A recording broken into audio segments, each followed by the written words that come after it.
patreizajā brīdī sporta skolā ir gandrīz 1000 audzēkņi. Ja ir rēķinām, kad mums ir 4000 skolnieki, tad principā ceturtā daļa nodarbojās ar sportu. Ja, un, tā kā pēdējā vienā statistikas pārskatā es redzēju, ka vidēji valstī ar sportu nodarbojas 15% jaunieši. Ja. Mums ir 25%. Mums ir krietni virs vidējā. Es domāju, tas ir pateicoties arī tam, ka mums ir šī iespēja tiek radīta. Ja, un, jā, viens tu mini, ka mums teiksim, ļoti aktīvi šie jaunieši, kas tiek iesaistīti, kas ļoti labi pieskāries jau arī šīm sporta bāzēm. Labi, droši vien mēs Rīgu, Ventspili, Liepāju mums ir grūti konkrēti, bet kā vispār uz valsts līmenī, kā mēs Valmierā izskatāmies ar šīm sporta bāzēm? Zinām, Dalīņas stadions, slidošanas hāla, mums ir universālā zāle, 2 pat vairāk futbola stadionu. Jā, izskatāmies mēs ļoti labi, jo pirmais ir tas, ka to, ko es jau iepriekš minēju, ir pašiem iespēja šeit nodarboties ar sportu, un otrs ir tas, ka mēs varam arī organizēt sporta pasākums, ja, kas arī savu veidu ir tāds sporta turisms, un to, ko mēs esam arī šeit, principā uz Eiropas fona mēs esam mazpilsēta, ja, un kad mums ir bijuši Eiropas pasaules čempionāti šeit Valmierā, ja, tad ir ļoti daudz, kas ir atbraukuši no Eiropas. Jā, basketbolā pat ilgu laiku Ventspils pat nevarēja šos čempionātus dabūt, un mūsu regulāri viņi notika. Mums viņi regulāri notika, jo mums ir pilna infrastruktūra, ja, tas, kas tiek prasīts. Ja, un daudzi ir brīnījušies par to, ka kā tik mazā pilsētā jūs tādu mērogu pasākumu varat uztaisīt. Tas ir arī sava veida veicina pilsētas atpazīstamību, ja ir pasākums, tad ļoti daudz šeit ir nodarbināti, tad uzreiz zeļu turisms, ja tajā brīdī ir viesnīcas pilnas, ir ēdinātāji nodarbināti un tāpat pārdevēji visi, vai ne? Tā kā tas ir tāds ļoti, ļoti labs process. Un šeit cik daudz varbūt pašvaldība iesaistās tieši šajos lielajos čempionātos un kāds ir nepieciešams tas atbalsts no pašvaldības?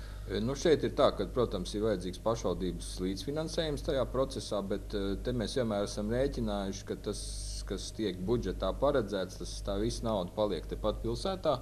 Viņi sadalās pa pakalpojumu sniedzējiem, tātad visa nauda paliek Valmierā, un plus mēs esam rēķinājuši, ka faktiski uz tiem cilvēkiem, kas šeit apgrozās, ja tā nauda atnāk dubultā apakaļ, ja, apgrozījuma veidā. Tad, teiksim, daži cilvēki saka, ka pašvaldība tur liek šķiež naudu, kad īstenībā tā nemaz nav, ka tas mums pašiem tur kaut kādā citā veidā nāk apakaļ. Tas nāk apakaļ, jā, un tas ir arī ir pozitīvais viedoklis pa pilsētu arī veidojās. Jā, un zinu, kad ir kas atbraukuši uz šiem čempionātiem, kas pēc tam arī brauc te uz treniņu nometnēm vēlāk, ja, kuriem te ir iepaticies, ja, kad ir šī sporta bāzes, ir iespēja, ir viesnīca sava, ja, kur dzīvot. Ja, un tas viss kompleksā, vai ne, un tas pēc tam vēl nāk apakaļ, ja, jo tas ir tā iespēja arī uz šiem svešajiem piepelnīties, ja, lai tā bāze pēc tam izmaksātu lētāk, ja, savējiem. Šī ideja par formātu maiņu un uztaisīt šos Baltijas mačus, ja vispār, tas arī bija tāds jauns izaicinājums, un es domāju ļoti pozitīvi, kad arī ļoti labi izdevās, un godīgi sakot, runājot arī vēl ar šiem sporta funkcionāriem, kas bija no Lietuvas, no Igaunijas, ka viņi paši nebija gaidījuši, ka tas viss būs tik labi, ja, un viņi pat nebija tā kā varbūt atveduši labākos sastāvus, kaut gan bija arī ļoti sportisti ar ļoti pazīstamiem uzvārdiem. Tad nākamgad jādīs labākie. Mēs tā vismaz saņēmām apliecinājumu, ka viņiem ļoti patika, un kad nākamgad viņi tā daudz nopietnāk tai lietai pievērsīsies. Jo, pirmais atkal, kad bija tur skats uz to, kad mazā Valmiera, kad daudz pat nezina, kas tas ir vai ne, un tad kas tur varētu būt, ja, bet beigās arī, kā tur komentētāji teica, kad gāja šīs te spēles tiešraidē internetā, ja, ka tur daudz zvanīja, prasīja, kas pa foršiem mačiem, ja, tā kā, patīkam dzirdēt, jā. Es domāju arī, tas ir tāds novērtējums tam, ko mēs darām, ja, un tas jau, mēs šajā gadījumā strādājam ne tikai Valmierai, bet, visas Latvijas labā. Pirmais ir jāplāno pilna stadiona rekonstrukcija, jo, segums ir nokalpojis, ir nodilis, un viņu ik pa brīdim remontēt. Arī tas ir pietiekami lieli ieguldījumi, un ir galvenais jau tas, kad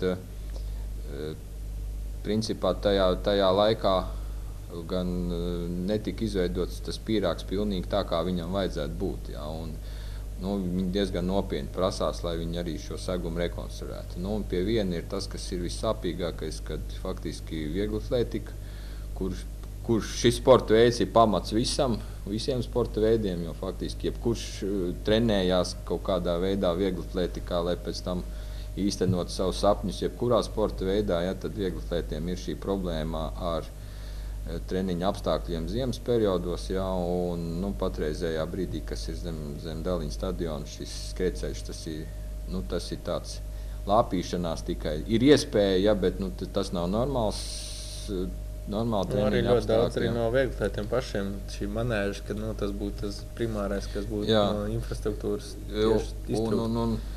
Tāpēc ir arī šajā projektā ir arī gan stadiona rekonstrukcija, gan arī vieglatlētikas manēža būvniecība. Tas viss ir Daliņa stadionā, tajā teritorijā.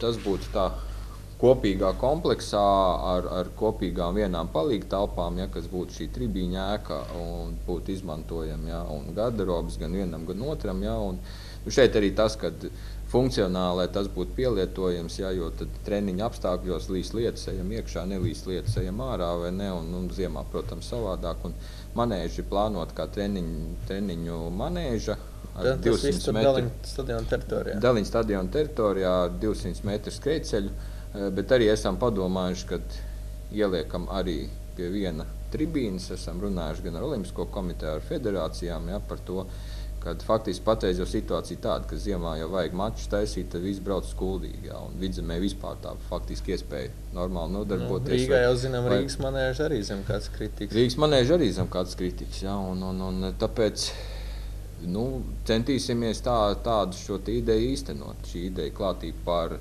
apjumto BMX trasi, tas ir domāts tāds multifunkcionāls sporta tāds centrs, viņš ir tikai zem jumta, tur nav sienas. Tas ir tepatās pie Olimpiskā centra, blakus ar peldbaseinu, un tā ideja ir arī, ko pašvaldība ir atbalstījusi, un tālāk arī Olimpiskā komiteja ir atbalstījusi. Mums ir tepatās tuvumā divas BMX trases, ir gan Rubenē, gan tepatās Avotos, pie Valmieras. Šī būtu tāda, kas ir zem jumta, jo patreiz ir tā, ka pateicoties Māša Stromberga nopelniem, ir iespēja arī Latvijā dabūt pasaules kausu BMX, bet pēc tiem nosacījumiem to drīkst darīt tikai zem jumta. Un patreiz Latvijā tāda nav, Ventspils it kā ir domājis, bet viņiem bija pat tā hale, bija visa iekšpusē, iekšā telpā, tāda īsti nebūtu vajadzīgs, jo galvenais ir tikai nokrišņu augšs, kas var traucēt